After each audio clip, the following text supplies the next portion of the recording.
welcome Kathleen. Kathleen. I believe in pain. I believe that laughing is the best calorie burner.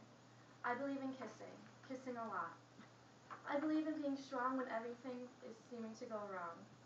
I believe that happy girls are the prettiest girls. I believe that tomorrow is another day, and I believe in miracles. Audrey Hepburn said that.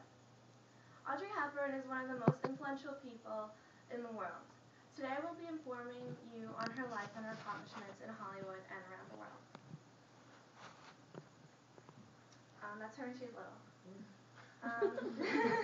She was born on May 4th, 1929 in Belgium.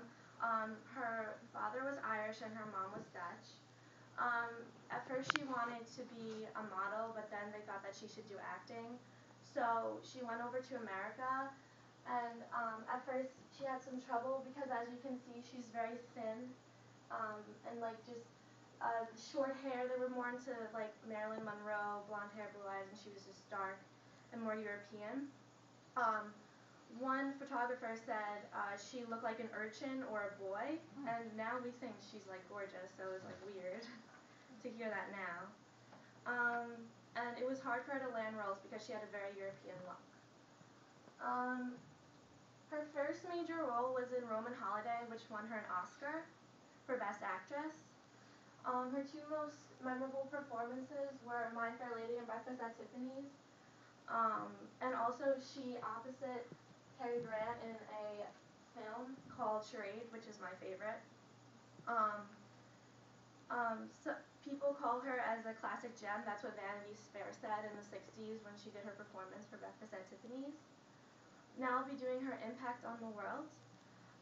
Fashion-wise, she went into a French designer called Hubert de Givenchy, and he didn't like her. He was like, no, I don't want to design you. And she's like, but I want you to design me for this film, Sabrina.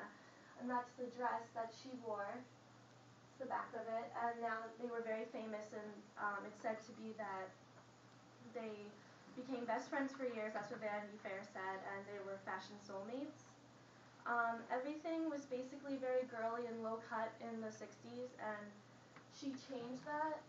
She made, as you can see, she made it like high-waisted and yet be very beautiful and very feminine either way. And she said, there's no more sex appeal than just measurements. I don't need a bedroom to prove my womanliness. I can convey just as much sex appeal as picking off apples or standing in the rain.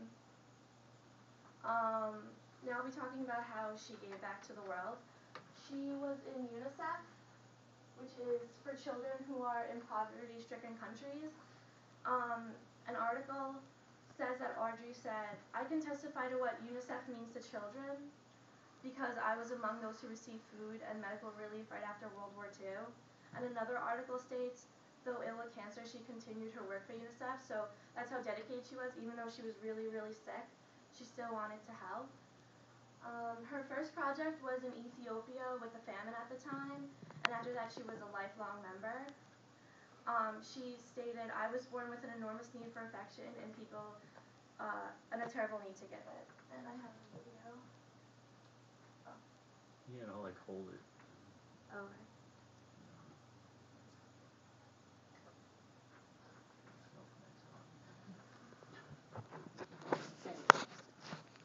Same with children, you can help.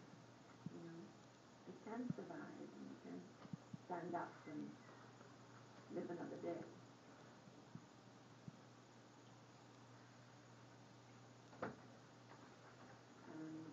I think that's what life is all about, actually, about children and flowers. And you know, I suppose I put the same effort into seeing, into helping a plant flourish as we do with UNICEF. It's not just a matter of the child surviving it, but giving it a future, allowing it to develop and well, and not handicapped. And giving it the, how should I say, the strength to have a future.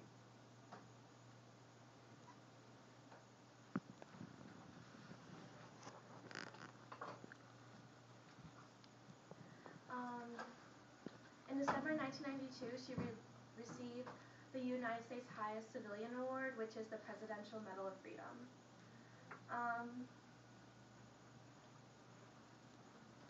Audrey Hepburn charmed the world with her beauty, kind demeanor, and her drive to help others in need.